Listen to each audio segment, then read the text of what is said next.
দেশজুড়ে খুন, ধর্ষণ, ছিনতাই, চাঁদাবাজি সহ সকল সন্ত্রাসী কার্যক্রমের প্রতিরোধে আইনশৃঙ্খলা পরিস্থিতি নিয়ন্ত্রণ ও জননিরাপত্তা নিশ্চিতের দাবিতে বিক্ষোভ সমাবেশ ও মিছিল করেছে মনিরামপুরের সর্বস্তরের সাধারণ শিক্ষার্থী ও অভিভাবকগণ।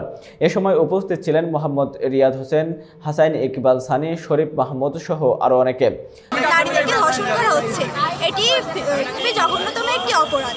আমরা এর বিরুদ্ধে আমরা বিভিন্ন অন্যায়ের বিরুদ্ধে আগেও ছিলাম, এখনও আছি। আমরা রাজপথ ছাড়িনি।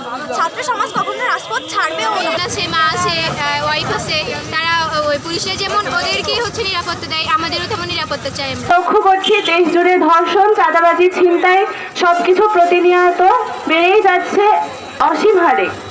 মনিরামপুরের সাধারণ শিক্ষার্থীরা সকল অন্যায়, ধর্ষণ, ছিনতাই সহ সকল চাঁদাবাজির বিরুদ্ধে রুখে দাঁড়াবো।